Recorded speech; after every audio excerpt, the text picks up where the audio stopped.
למה באמת היטלר ראה נגד היהודים? מה הוא רצה מהם?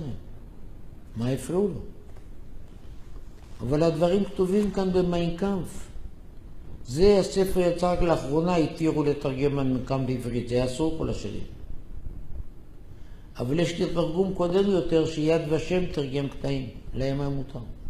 היטלר טוען בספר שלו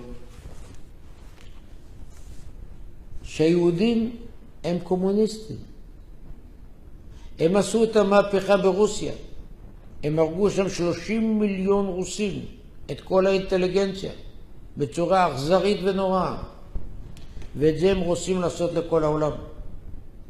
הארץ הבאה בתור זה גרמניה. הם הקימו את המפלגה הקומוניסטית והסוציאליסטית הגרמנית, וזה נכון. אם אנחנו לא נתגבר עליהם עכשיו, הם יחסלו אותנו וישחטו גם כאן 20 מיליון איש את כל האינטליגנציה.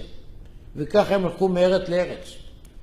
כשבסופו של דבר האינטליגנטים היחידים, החכמים היחידים, יהיו רק היהודים.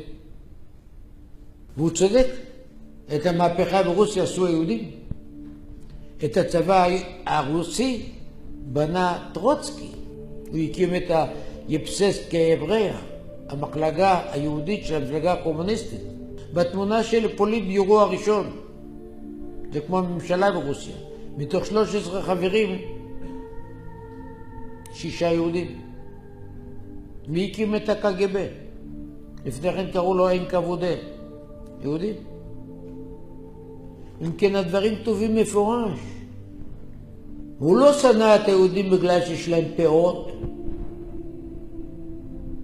הוא לא שנא אותם בגלל שהם שומרים מצוות. בגלל שהם קומוניסטים. והוא כותב כאן בצורה ברורה. היהודים הרסו את הדת ואת האמונה. הם הפיצו בגרמניה את הכפירה באלוקים.